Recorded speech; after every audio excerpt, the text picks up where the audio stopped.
nëse ne kalojmë atje me këto kushtet ekzistuese infrastrukturore dhe trafikut urban, është vetvrasje për ne. Është tepër e vështirë me ardhur deri çto, e lemo me shku deri në Bërnicë. Ne provimin pranues për atletik dhe natë mbajmë jashtë ambienteve tona, që për mua është kjo absurde.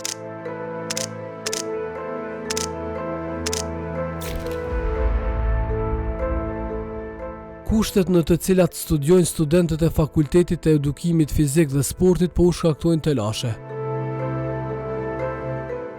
Këta studentë të Fakultetit të UP-s nuk kanë hapësirë të mjaftueshme brenda tij që të zhvillojnë të gjitha disiplinat sportive.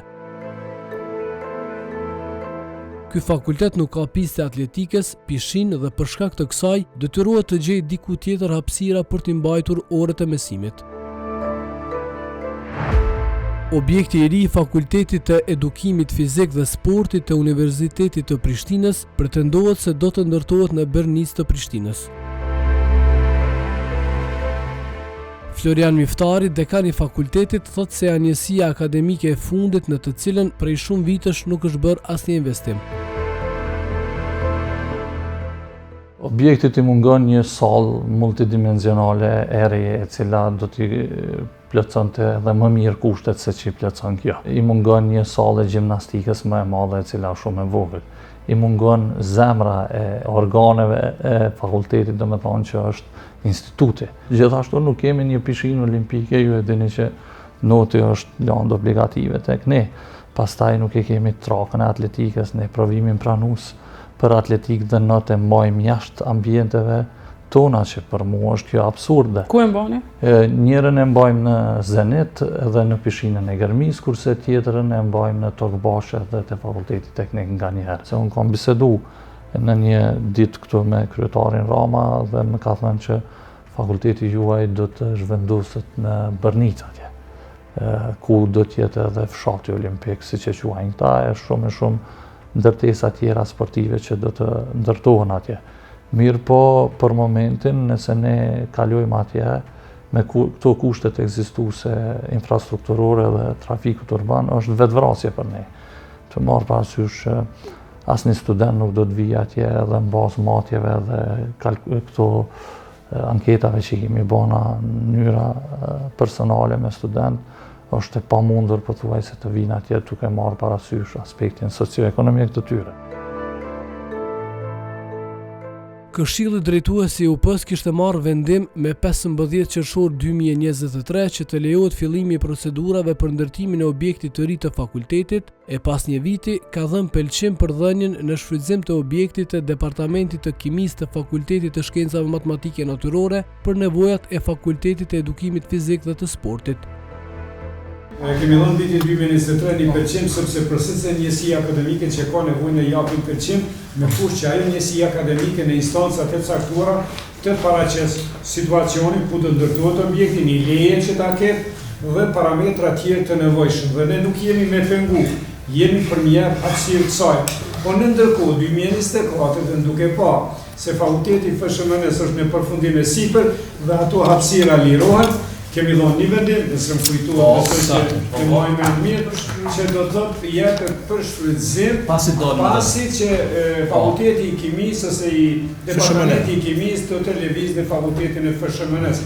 Pasi, me qenë se nuk është ende të disloku, po e quaj ashtu, prandaj ajo mbetet ai vendim si i tillë, por vendimi i vitit 2024 nuk e pengon vendimin e vitit 2023. Projektin kanë me inicu me punu me shtazhin me Komitetin Olimpik, me Komunën e Prishtinës dhe Universitetin e Prishtinës, që me bo një kompleks madh për Fakultetin e Edukimit Fizik, nëse është që të ndërlidhet me lojrat mesdhetare.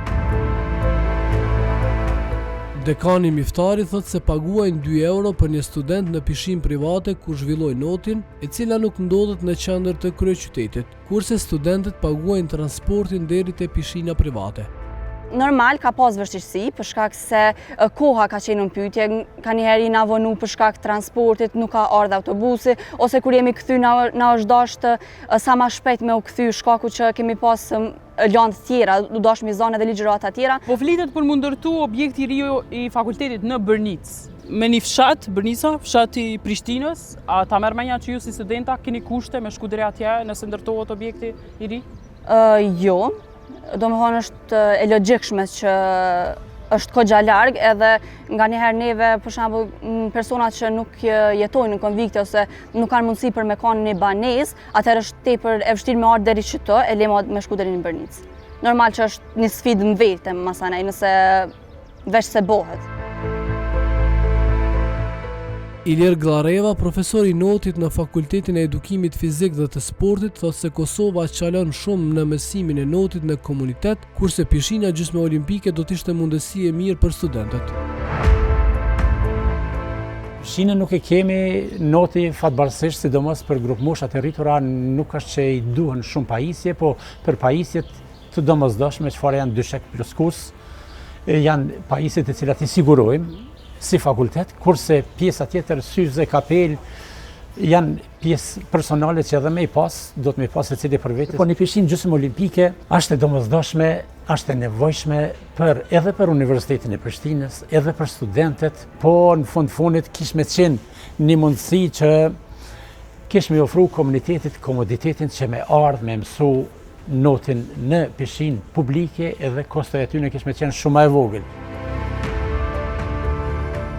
Në kulmin e këtij fakulteti ka panele solare të cilat nuk i përdor që një kohë për shkak se nuk kanë ekspert që i mirëmbajnë.